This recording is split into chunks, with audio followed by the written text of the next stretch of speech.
Hello dear students, I hope all of you must be doing good, and in today's session we'll be basically discussing how to fill the OMR sheet for NEET correctly. Over the time what we have observed in the tests while checking the OMR sheets, we have seen that there's a good number of students who are doing good in their academics, who are attempting all the questions, doing all the questions correct, but then what they're doing is they are filling the details incorrectly over here, which results in their bad results. तो आज का ये जो session होने वाला है इसमें हम यही डिस्कस करेंगे कि नीट का जो ओएमआर शीट है या ओवरऑल कोई भी ओएमआर शीट अगर है उसको हम करेक्टली फिल कैसे करें so that we prevent ourselves from ill happenings. तो लेट्स स्टार्ट। पहले अगर हम देखते हैं this is the overview leaf of your OMR sheet. OMR sheet कुछ ऐसा दिखता है आपके पास। तो if we start first on the top of your OMR sheet there would be some instructions given. So instructions would be given on the top of your OMR sheet. So first instruction is to darken circle, use black blue ball pen only. So this is the very important and first instructions that every student has to follow. पहला चीज हमको क्या करना है, पहला काम हमें ये करना है कि हमें या तो ब्लू या ब्लैक पेन, वो भी ball point pen, gel pen याद रखिए जेल पेन हमें एग्जाम में साथ लेके नहीं जाना है. It should be either black और blue ball pen. Second instruction which you have to follow is don't fold or make unnecessary marks on the sheet. If we see one sheet over here, this is the OMR sheet. आपको क्या करना है, इस पे कोई भी unnecessary mark नहीं करना या इसको आपको ऐसे फोल्ड करके नहीं रखना है. Why? What happens is जब ये OMR sheet फिर मशीन में जाएगा चेक करने के लिए, तो उस टाइम पे क्या होगा, इट माइट गेट स्टक. अगर ये मशीन में स्टक हुआ so there are high chances कि आपका रिजल्ट या तो विदहोल्ड होगा या तो उसको चेक करने में टाइम लगेगा, which you might not expect. So second thing that you have to religiously follow is you do not have to make any unnecessary folds or marks on the sheet. I hope पहले दो instructions clear होंगे. Third is don't do any kind of rough work on the answer sheet. As already said, ये आपका जो sheet है OMR sheet, There should be only relevant things on this. इस पे कोई रफ वर्क नहीं करना, कोई मार्क्स नहीं बनाने. इस पे रफ वर्क के लिए आपके पास ऑलरेडी पेपर के पीछे स्पेस दिया गया होता है या नीचे क्वेश्चंस के स्पेस दिया गया होता है, आप वो यूटिलाइज करिए. बट इस पे ना तो फ्रंट पेज पे ना तो इधर पीछे कहीं पे आप रफ वर्क करेंगे. ठीक है. I hope these 3 points are clear. Now moving to fourth, each question has only one correct answer. Now this is very important thing. You know that ये जो questions आपके पास आते हैं, हर question के सामने 4 options होते हैं आपके पास. So what you have to do is you have to fill only and only single option out of the 4. And it is a fact that there would be only, अगर आपके पास 4 options है, 4 में से एक ही correct होगा. 2 correct नहीं होंगे, 3 correct नहीं होंगे, चारों के चारों correct नहीं होंगे. That means आपको अगर darken करना है, you have to darken only one of the bubbles. ठीक है. Now next, darken the circle completely. Now this is a very I would say frequent mistake that we find in the OMR sheets. बच्चे क्या करते हैं कि अगर 4 आपके पास bubbles दिए गए हैं, अगर 4 बबल्स है 1 2 3 4, इसमें क्या करते हैं, ये 4 बबल्स है. Say for example आपका option number C is correct. So you have to darken this bubble, this circle. What they do is वो इसको हाफ ऐसे डार्कन करते हैं, आधा अधूरा छोड़ देते हैं. ये मिस्टेक बहुत फ्रीक्वेंट है. मेजॉरिटी बच्चे जिनका मिस्टेक्स हमारे पास आता है ओएमआर शीट्स में, ये मिस्टेक सबसे ज्यादा हमको दिखती है कि जो डार्कन किया होता है सर्कल वो आधा होता है. ठीक है. एक और इसमें जो मिस्टेक हमको देखने को मिलती है, ये बबल अगर फिल करना है तो इसके बाहर चले जाते हैं, ऐसे यहां से भर दिया होता है, which is also wrong. This is also wrong. एक और फ्रीक्वेंट मिस्टेक जो हमको देखने को मिलती है, this is a bubble which is to be filled. वहां पे बच्चे क्या कर रहे हैं, अगर ये ए ऑप्शन है, बी है, सी है, डी है, say for example option D is correct, what they do is they take mark this like this. ये भी नहीं करना. What you have to do is, अगर जो भी बबल करेक्ट है, you have to completely darken that like this.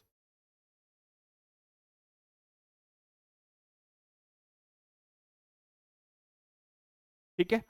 ये completely darken हो जाएगा, मशीन अपने आप इसको रीड कर लेगी, you will get correctly marked जैसे आपने सॉल्व करा है. ठीक है.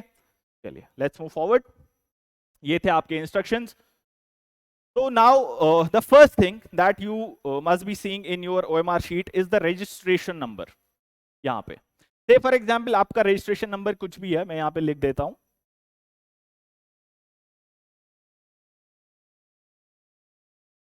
2 2 3 4 1 2 3 4 example. ठीक है, say for example this is your registration number.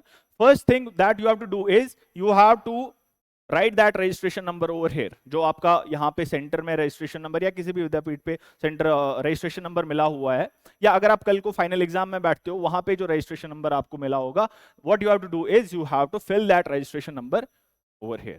Correct. Now accordingly जैसे यहाँ पे जो भी रजिस्ट्रेशन नंबर आपने फिल करा उसके जो भी डिजिट्स है, यहाँ पे अगर आप देखेंगे 0 से लेके 9 तक ये डिजिट्स पूरे नंबर्स दिए गए हैं. You have to darken these bubbles. For example मैंने यहाँ पे 2 लिखा, so you have to darken this 2 over here and completely. और इसमें रूल सेम है, you do not have to go out of the circle. आपको इसको ऐसे टिक नहीं करना, ये नहीं करना, टिक नहीं करना, इसके बबल के बाहर नहीं जाना. What you have to do is जो नंबर आपने ऊपर लिखा यहां पे आपको वही बबल को फिल करना है, डार्कन कर देना. I hope that is correct. ऐसे ही लाइकवाइज यहाँ पे 2 को हम ऐसे करेंगे, मैं जल्दी जल्दी फटाफट कर देता हूं. 3 फिर 4 एंड देन 1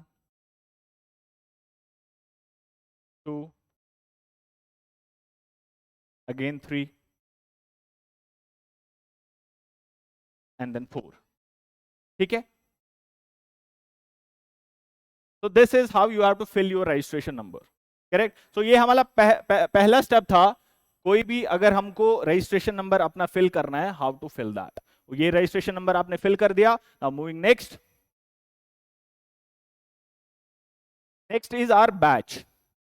कोई भी सेंटर पे अगर आप पढ़ रहे होंगे, कोई भी विद्यापीठ सेंटर ऑल ओवर इंडिया, आपका कोई ना कोई बैच कोड होगा. चाहे आप फाउंडेशन में हो, चाहे आप 11th-12th में हो, चाहे आप ड्रॉपर के स्टूडेंट हो, you must be having one batch code with you. ठीक है. फॉर एन एग्जांपल मैं एक बैच कोड यहाँ पे लिख देता हूँ. बैच कोड हम ले लेते हैं कि we are currently at Srinagar centre, तो मैं श्रीनगर का कोई बैच ले लेता हूँ. से for example 44-YN 101MA. Now ये नॉमेनक्लेचर जो इस बैच कोड का है वो आप सब बच्चों को पता ही होगा. इसका क्या मतलब है? 44 से मतलब आपका सेंटर कोड, YN मतलब ड्रॉपर नीट, 101 फर्स्ट फेज का पहला batch, morning M stands for morning का बैच है, and A stands for all, that means boys and girls both. Now again same thing जो हमने रजिस्ट्रेशन नंबर के case में किया, इसमें भी आपको सेम चीज भरनी है. 44 पहले आप इसको डार्कन करोगे, फिर अगेन 4 को डार्कन करोगे. ये पूरा कर देना, मैं जल्दी जल्दी में कर देता हूं. फिर यहां से आपको ये अल्फाबेट देखना है. वाई कहां पे है, इसको डार्कन कर दीजिए पूरा. एन को डार्कन कर दीजिए पूरा. फिर 1 लाइकवाइज 0, फिर 1. ऐसे नहीं छोड़ना, मैं जल्दबाजी में कर रहा हूं, बट आपको आराम आराम से भरना, because you get extra 20 minutes her paper में. आपको 15 to 20 मिनट्स इस चीज के लिए मिलते हैं, so that you fill your OMR sheet correctly. इसमें जल्दबाजी नहीं करनी, आराम से भरिएगा जो भी आपका कोड है, सो दैट आपका पेपर चेक अच्छे से हो. नाउ एम को फिल कर देते हैं, एंड देन ए.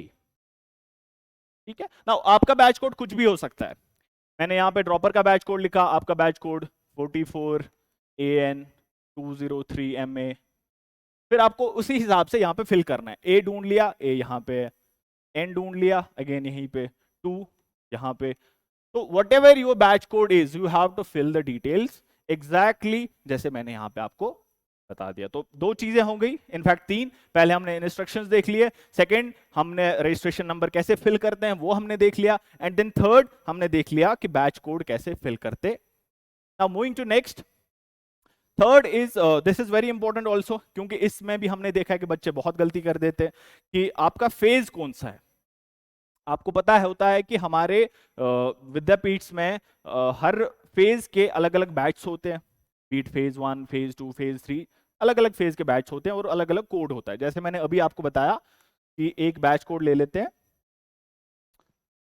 से फॉर एग्जांपल UF 203MA. ठीक है. तब इसमें 2 stand for second phase and this 3 stand for third batch, second phase का थर्ड बैच। ठीक है, नाउ ये फेज जो है आपका, ये बहुत इंपॉर्टेंट चीज है, बिकॉज हर फेज का पेपर अलग होता है, हर फेज का टेस्ट प्लानर अलग होता है, हर फेज का जो क्वेश्चन आता है वो अलग होता है।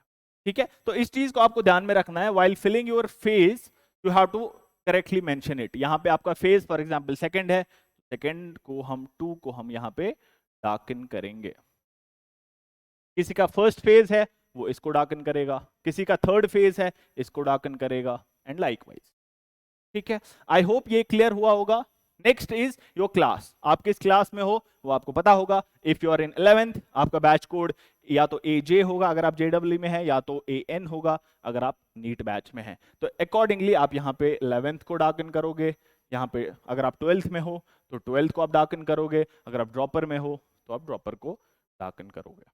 ठीक है, तीनों को बिल्कुल भी किसी भी हालत में तीनों को आप डार्कन नहीं करोगे। क्या होगा, आपका पेपर चेक नहीं होगा, वो रिजल्ट आपका अवेटेड रहेगा, फिर उसमें अलग से प्रोसेस होता है, और कोई भी ये नहीं चाहेगा कि मेरा रिजल्ट इन चीजों, छोटी छोटी चीजों की वजह से डिले हो जाए। बिकॉज मेन काम जो आपका होता है वो ये होता है जिसके लिए आपने मेहनत करी होती है। इनफैक्ट ये ऑल्सो आपने पढ़ाई करी होती है, आपने दिन रात लगाया होता है। अब ये छोटी छोटी चीजों की वजह से आप इस पे कोई भी इफेक्ट नहीं आना देना चाहोगे।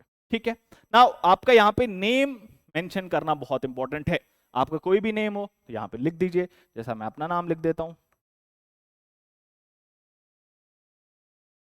ठीक है, और अपना नाम ट्राई करिए to right in Capitals.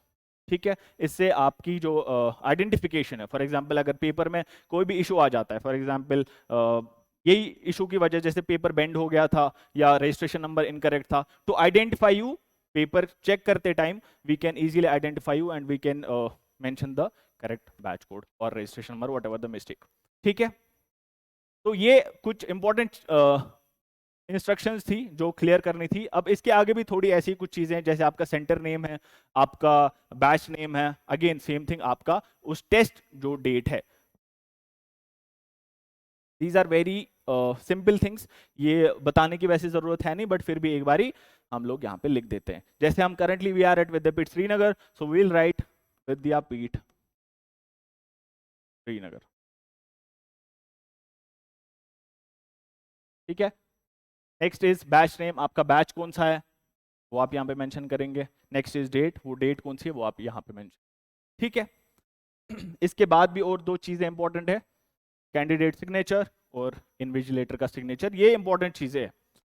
Do not leave the examination hall unless and until आपका जो पेपर है, OMR शीट है, उस पे ये 2 चीजें हो, because these 2 are very important. यहाँ पे आप अपना सिग्नेचर करोगे कुछ भी जो आप करते हो, और आपके एग्जाम हॉल में जो इन्विजिलेटर है, से फॉर एग्जाम्पल वो आपके पास नहीं आए, इन्विजिलेशन के टाइम पे वो नहीं आए ड्यू टू XYZ रीजंस, उनका यहाँ पे सिग्नेचर नहीं है, तो लाजिम सी बात है ये पेपर रिजल्ट ड्राफ्ट करने से पहले रुकेगा।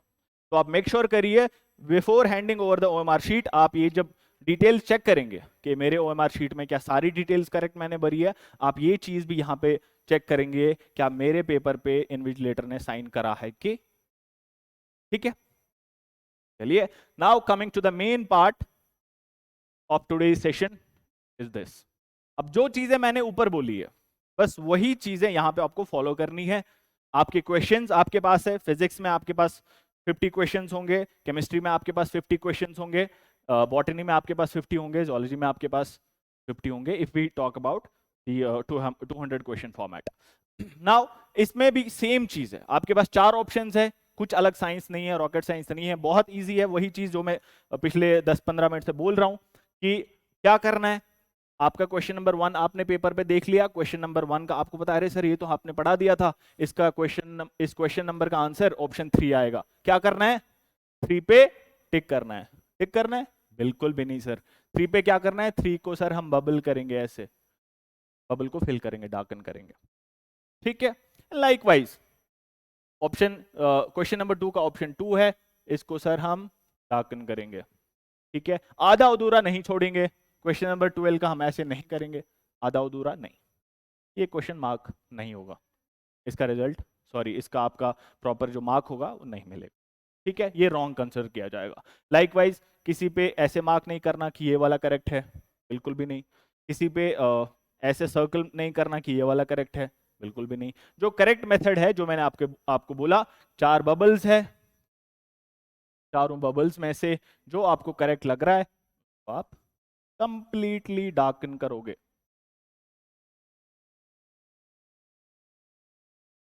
लाइक दिस, ठीक है। So this is the complete procedure how you have to fill each and every segment of your OMR sheet. Physics में हम कैसे फिल करेंगे, केमिस्ट्री में कैसे फिल करेंगे, बॉटनी, जूलॉजी, सारी चीजें ऐसे आपको फिल करनी है without making any mistake. Same चीज आगे फिर, क्योंकि 2 सेक्शन होते हैं, सेक्शन ए सेक्शन बी, तो सेम चीज यहाँ पे भी फॉलो होगी। 4 ऑप्शंस होंगे, 4 ऑप्शंस में से आपको कोई सा भी एक जो है, जो करेक्ट है आपके हिसाब से, वो यहाँ पे फिल कर देना, ठीक है। आई होप एटलीस्ट कुछ चीजें आपको यहाँ से इंफॉर्मेटिव मिल गई होंगी, जिसकी वजह से आपको हेल्प मिल सकती है। अगर आप ये OMR शीट फिल करने के टाइम पे कोई मिस्टेक कर रहे थे, आई होप इस सेशन को देखने के बाद, इस वीडियो को देखने के बाद वो मिस्टेक्स फिर से ना हो, एंड वो जो आप कहीं ना कहीं यहाँ पे गलती करने की वजह से रजिस्ट्रेशन नंबर फिल करने में गलती, या OMR सॉरी फेज या आपका बैच कोड फिल करने में गलती कर रहे थे, वो आपसे ना हो, सो दैट आपका जो एक्चुअल रिजल्ट हो वो हमारे पास रिफ्लेक्ट हो गया, ठीक है। And I with this I will be concluding this session. I hope this session was helpful to you. अगर आप और भी कुछ चाहते हैं कि सर और भी कहीं चीज़ों पे हमको वीडियो बना के दे दीजिए सो दैट हम उससे बेनिफिट हो सके, तो please let us know in the comments, will be waiting for your comments. Thank you, take care, bye bye.